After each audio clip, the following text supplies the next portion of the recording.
Salut tout le monde et bienvenue dans cette nouvelle vidéo où on va donc parler à chaque fois des comics de la collection DC Chronicles. Donc c'est une nouvelle gamme de vidéos que je vais faire en parallèle des vidéos sur les comics DC Infinite. Et bien je vais aussi faire donc des vidéos sur les DC Chronicles. Et aujourd'hui on va parler de Superman Chronicles année 87 avec les volumes 1 et 2 vu qu'ils sont sortis en même temps et que je les ai lus du coup en même temps.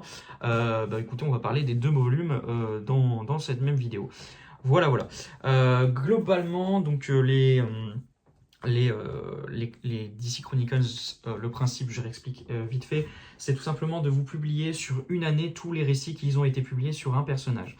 Donc là, en l'occurrence, l'année, c'est 1987, le personnage, c'est Superman, et ça sera en 3 volumes. C'est-à-dire que même avec ces 2 volumes-là, on n'a pas toutes les séries, enfin tous les numéros des séries de Superman sur l'année 87. Le troisième tome donc, de l'année 87 sortira en août. Voilà. Et globalement, pour resituer un peu ce tome-ci, enfin cette année 87 sur Superman Chronicles, se situe après les événements du gros crossover Crisis on Infinite Earth, où DC Comics essaye un peu de relancer tous ces héros de la Trinité. D'un côté, on a Batman Year One, et Wonder Woman qui se relance. Et puis pour Superman, donc c'est John Byrne qui a la tâche de relancer l'Homme d'Acier. Et donc il va dans un premier temps faire une mini-série en 6 numéros qui s'appelle Man of Steel, Superman the Man of Steel, qui est présent dans ce tome-ci, dans ce volume 1. Et après, donc il va relancer la série Superman au numéro 1 et se charger aussi de la série Action Comics. Puis aussi de la série Adventure of Superman par moments, je crois, ou alors c'est peut-être plus Marv Wolfman qui fait le scénario pour cette série-là. Mais bon, il a peut-être aussi fait quand même quelques scénarios de cette série-là. Je suis en train de vérifier, j'ai pas envie de raconter de conneries. Je crois pas en fait, non. Donc la série, la troisième série présente dans cette intégrale-là, c'est Marv Wolfman qui s'en charge au niveau du scénario. Mais sinon, globalement, John Byrne est vraiment très présent sur ces intégrales-là. Donc qu'est-ce que j'en ai pensé? Bah écoutez, j'ai vraiment bien aimé ces deux intégrales de Superman. J'ai été vraiment conquis dans l'ensemble. J'ai passé une super lecture. Alors, ce que j'ai beaucoup aimé déjà, c'est dans la première intégrale, c'est la mini-série Superman Man of Steel, qui va un peu nous retracer toute l'histoire de Superman, de son arrivée sur Terre avec l'explosion de Krypton, comme vous pouvez le voir sur la couverture là. Jusqu'à ce que il arrive à Metropolis et regardez-moi cette page, elle est trop belle. Jusqu'à ce qu'il arrive à Metropolis et qu'il saisisse vraiment tout l'étendue de ce qu'il doit faire, de son rôle et de ce qu'il doit faire tout simplement. Donc à savoir sauver le maximum de gens possible. Voilà. Puis c'est beaucoup trop beau comme vous pouvez le voir. C'est super beau, enfin John Byrne au dessin, j'adore, je trouve ça magnifique. Et voilà, donc dans cette mini-série, on va passer un peu par différentes époques et Superman va rencontrer un peu tous les personnages qui lui sont très liés. Lois Lane, comme vous pouvez voir ici, Lex Luthor, là qui a encore un peu des cheveux. Et puis, Bizarro. Enfin bref, il va rencontrer pas mal de personnages, ainsi que même son meilleur pote, même s'ils ne le sont pas encore, Batman, avec un numéro vraiment cool aussi. Puis regardez-moi ce Batman de John Byrne, absolument incroyable. Donc voilà, première mini-série, déjà j'ai adoré, ça nous remet bien dans le bain et c'est vraiment John Byrne, on se rend compte qu'il avait super bien remodernisé le personnage de Superman, parce qu'encore une fois, à l'époque, c'était pas si anodin que ça de faire des nouveaux numéros 1, de remoderniser les personnages, c'était quelque chose d'assez novateur et il l'a super bien fait. Et après, en fait, on va suivre un peu différentes histoires. Alors globalement, il n'y a pas trop d'arcs scénaristiques dans cette intégrale-là. Il y a des histoires des fois en 2 voire 3 numéros, et puis quelques fils rouges qu'on va suivre au fur et à mesure. Hein. Mais sinon, voilà, c'est pas des gros arcs scénaristiques comme on peut le voir. Dans les comics de nos jours. J'ai adoré par exemple cette petite histoire où Superman va se retrouver sur Apocalypse, donc la planète de Darkseid. C'était vraiment génial cette histoire-là.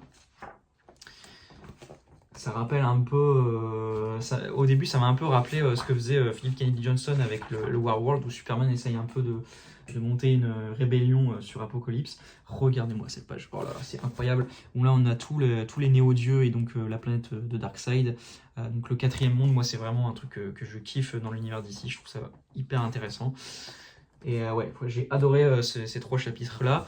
Et puis, j'ai aussi bien aimé, dedans on a un numéro avec Bloodsport, qui est hyper intéressant, surtout quand on le remet dans son contexte. Donc on est sur des années 80, tout ça, et il y a encore la guerre du Vietnam qui est qui a un souvenir assez important aux États-Unis.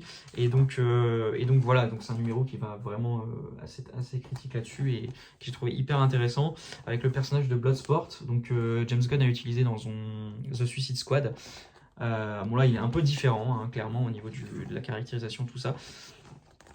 Et voilà, d'ailleurs il y a un dialogue dans ce film où il dit que Bloodsport c'est le mec qui a réussi à tirer sur Superman, et on a cette scène là dans le comics. Voilà. Et puis après, bon, les autres numéros sont un peu moins, je les ai un peu moins relus. Enfin, j'ai quand même vachement bien aimé aussi le premier numéro de la nouvelle série Superman avec Metallo. C'était plutôt très cool. Mais voilà, après pour le reste, j'ai bien aimé aussi, mais je retiendrai moins ces histoires-là. Puis je vais pas non plus tout vous parler de ce que ça raconte. Mais voilà, donc franchement, premier volume hyper solide avec cette première partie hyper intéressante qui remodernise remodernise pour l'époque, encore une fois, le personnage de Superman, et c'est toujours, même de nos jours, cool à suivre. C'est super beau en termes de dessin globalement, surtout quand c'est John Byrne qui fait les dessins. Et puis au niveau écriture, tout ça, je trouve que ça n'a pas trop mal vieilli. On est déjà dans les années 87, donc on n'est plus trop dans la narration hyper lourde où tout est expliqué. Bon, il y a toujours un peu ce délire-là par moment, où les personnages ont beaucoup pensé et nous expliquer un peu ce qu'on voit globalement sur les planches. Mais franchement, ça va, c'est quand même hyper fluide à lire tout ça dans l'ensemble, et on n'est pas sur des comics des années 60, 70 où ça peut être un peu compliqué par moment, on va pas se le cacher, à lire de nos jours. Voilà, donc là-dessus, n'ayez pas trop de crainte si vous avez un peu peur de vous lancer dans du comics un peu ancien. Là, franchement, ça a pas trop mal, ça a pas mal vieilli, je trouve. Ça reste cool à lire. Et donc après, le volume 2, toujours dans cette lancée, j'ai trouvé ça plutôt efficace. J'ai peut-être quand même plus préféré le volume 1, mais ça restait quand même très cool à suivre. Ce que je retiens, c'est le petit crossover avec Hawkman et Hawkwoman, et non Hawkgirl. Je savais pas qu'elle s'était plus appelée Hawkwoman à une époque. Et puis aussi avec une petite histoire avec des Green Lantern, donc là forcément j'étais content. Moi, quand il y a du Green Lantern, je suis content. Et puis non, vraiment, elle était sympa cette histoire, qui découle en plus d'une action que Superman a faite dans la première intégrale. Voilà, le début j'étais un peu moins fan avec cette espèce de robot géant là que Superman affronte. Ça, j'étais pas hyper fan, mais après quand ça s'est lancé, donc avec le crossover avec les Hawkman et les Green Lantern, c'était vachement mieux. Et ce que j'ai adoré, et ce qui fait une grosse partie du tome, c'est le crossover avec la Légion des super-héros. Vraiment, ça c'était bien kiffant. Et voilà, avec pas mal de moments assez forts et tout, surtout avec la conclusion que j'ai trouvé assez cool, quoi, et impactante. Donc franchement, c'était génial. J'essaye de vous montrer une planche, peut-être pas celle-ci, elle pourrait spoiler. Bon, tant pis, écoutez, je vais vous montrer, voilà. Ça, franchement, c'est vraiment très beau. Donc voilà. Après, il y a une petite histoire sur les Metal Men qui était cool. J'ai bien aimé. Voilà.